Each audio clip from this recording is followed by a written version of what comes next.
व्यक्तिगत तौर पर कि उन्होंने इंडिया अलायंस को और देश की जनता को धोखा दिया? निश्चित रूप से धोखा दिया, क्योंकि ऐसी बात और पहल करने की जरूरत ही नहीं थी। जो संख्या विधानसभा की दिख रही है, अगर उनका लक्ष्य मुख्यमंत्री बने रहने का था और भारतीय जनता पार्टी के साथ काम करने का था, तो पहले भी कर सकते थे। ये संख्या तो पहले भी थी। इधर आने का मकसद ही था कि वैचारिक रूप से वो भाजपा से सहमति नहीं रख रहे हैं और देश के नागरिकों के लिए एक ऐसा विकल्प देना चाहते हैं जो लोगों के हित में काम करे, कुछ चुनिंदा लोगों के नहीं, जनहित के लिए काम करे। लेकिन लगता है कि स्वयं का हित उनके लिए ज्यादा सर्वोपरि है। Change sides, it's clearly disappointing for us because he's a tall leader of India. But I guess it's a democracy and everybody has a right to feel, but the rest of the India family stays intact, and we will not just work as an organization, but we will work as India's family. So it will be Indian citizens who are an extended family of each other. But while going out, he criticized India Bloc, says that it's not working out. That's his personal opinion. That doesn't mean it's all true. So do you think that India Bloc is still intact? Oh, clearly it is. Why should there be a problem if one ally has a difference of opinion? That doesn't mean everything's gone wrong. It's clearly intact. Ma'am, Aam Aadmi Party in Punjab, TD in West Bengal, and now in Bihar. Yeah. Every state will have a different calculation and different strategy. So I'm not very, very concerned or worried or alarmed. If you check with your Punjab correspondent and West Bengal correspondent, he'll tell you what the ground reality is. Thank you very much.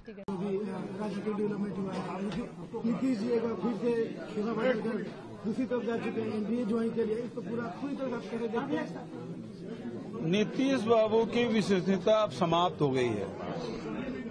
कितने बार बदलेंगे और कितने बार बहाना ढूंढेंगे?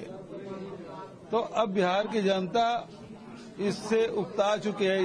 बार बार दल बदल करने से, गठबंधन तोड़ने से जनता ऊब चुकी है। मैं समझता हूं कि ये जो अभी आत्मघाती कदम नीतीश बाबू ने उठाया है, ये उनके राजनीतिक जीवन का आखिरी ये कदम है। अब आने वाले समय उनको ये मौका नहीं मिलेगा। इंडिया से क्या असर पड़ेगा? चलो, इंडिया से क्या असर पड़ेगा? इसमें कोई फर्क नहीं पड़ेगा, बल्कि हम मजबूती के साथ और उठ खड़े होंगे। विधायक है वो 43 है, मंत्री हमारा है, विभाग हमारा है, तो हम क्रेडिट क्यों ना लें?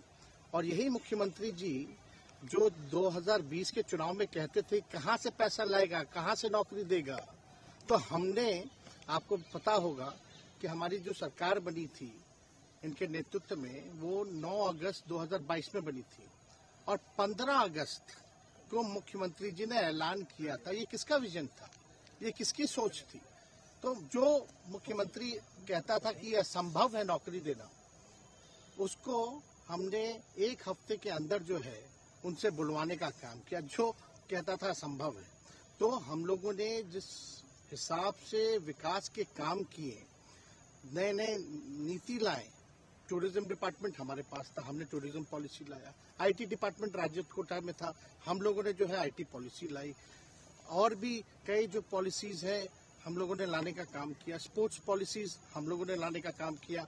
जो खेलेगा उसको भी नौकरी मिलेगा सरकारी, और जो पढ़ेगा उसको भी नौकरी मिलेगा। शिक्षा विभाग किसका था? राष्ट्रीय जनता दल के पास था। हमारे मंत्रियों ने